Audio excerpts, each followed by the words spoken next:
The ECHN Rehabilitation Services Department has created this video about proper body mechanics to provide you with education as to why utilizing proper body mechanics is important. We are going to teach you the principles of and demonstrate the use of proper body mechanics with all of the necessary steps.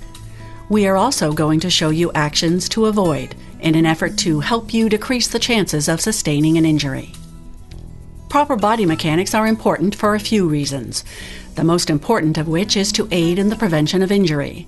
Performed correctly, proper body mechanics will encourage the use of the large power muscles such as the thighs and buttocks to lift, rather than the thin back muscles which are designed to hold the body upright. This reduces stress and strain to the structures of the lower back, including discs, muscles, and ligaments.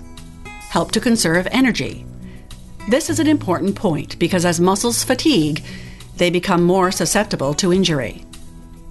Promote effective, efficient, and safe movements, allowing the ability to maintain proper body control and balance.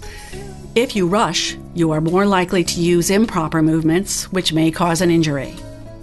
The majority of low back injuries are not the result of a single improper movement, but the cumulative effects of many improper movements performed over time.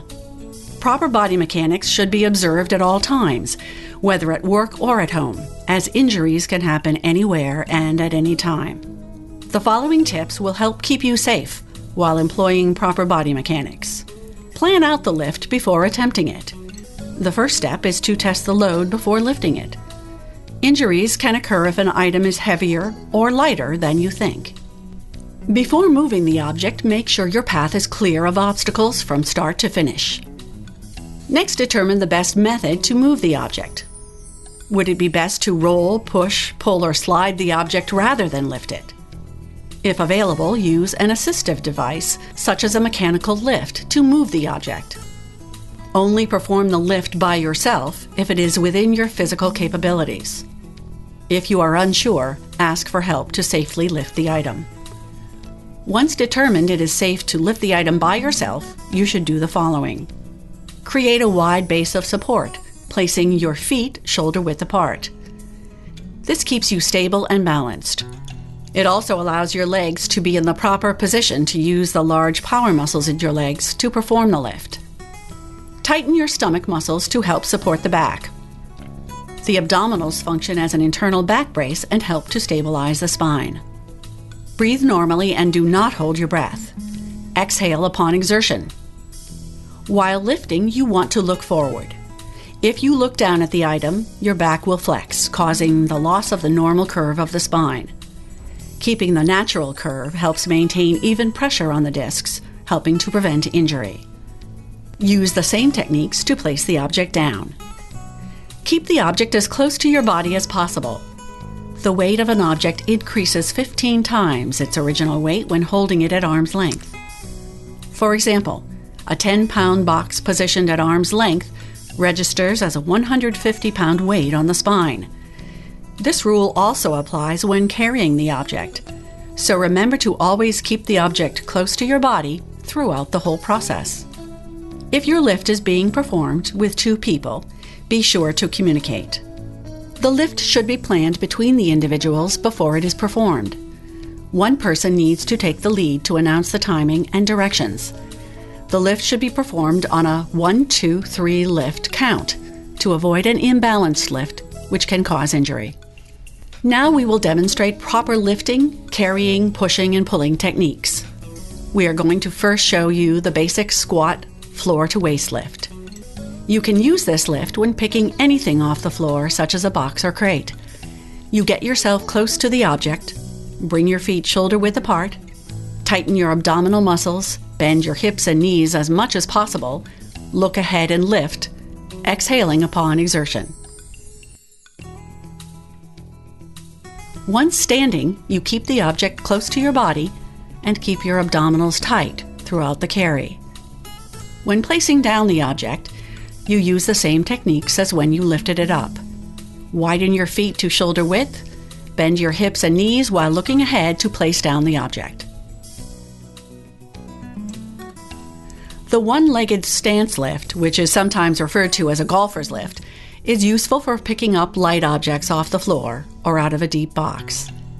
You start by getting yourself close to the object and tightening your abdominal muscles. Bend one leg while extending the other and reach forward to lift. Use the other arm to brace yourself, if able, for balance. The half-kneeling lift is useful for light, bulky objects.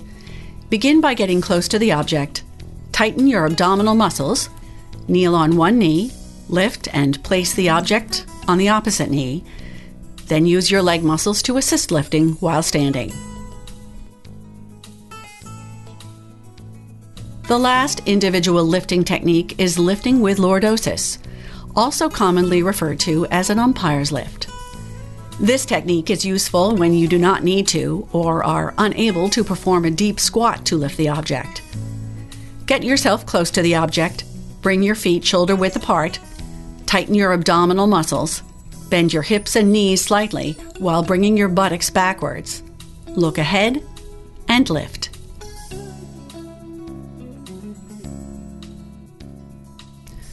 When performing a two-person lift, make sure the participants plan out the lift before starting.